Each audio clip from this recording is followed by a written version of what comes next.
পরে আবার উঠাবো। সো পরের সিনে চলে যাই, চলো উপরে চলে যাই।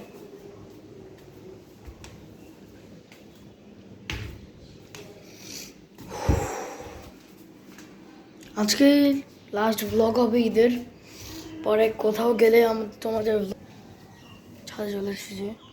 এখন রোদ নাই, ভালোই লাগতেছে।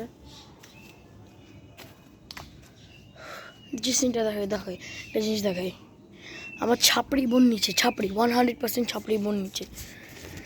এই না, এরা কে? আমাদের ছাপড়ি আয়ন কই, চলো দেখে আসি।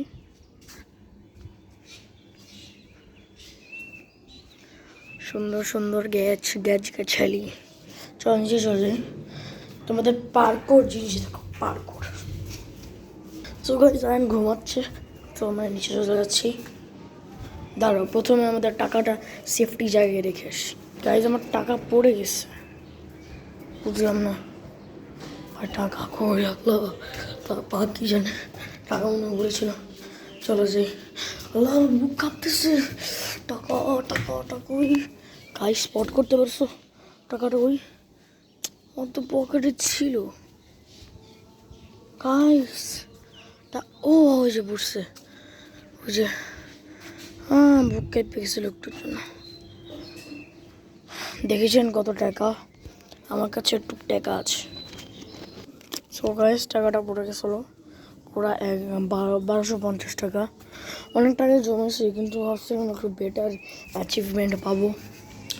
তাও আগের ঈদের উপলক্ষে আমরা আরও ঈদ ব্লগ দিতে পারি। জাস্ট তোমরা সাবস্ক্রাইব করে দাও, তাহলে আরও ভিডিও আনবো। ওকে, এই যে দেখেন আমার ছাপড়ি বোন, এই যে হালকা ভটকা। ও দেখেন আমার বোন একটা কাদায় একটা বল বানিয়েছে। হ্যাঁ তুমি ছাপড়ি। সো আয়ান বলছে এখানে ডাকতে, কিন্তু আয়ান তো ভটকা অনেক, জানি না এত ভটকা হয়ে গেল কেন। সুইমিং পুল বানাচ্ছে, অনেক মাটি। চলো আমরা পার্ক করতে যাই, চলো লেটস গো। সো গাইস আমি উপরে যাচ্ছি,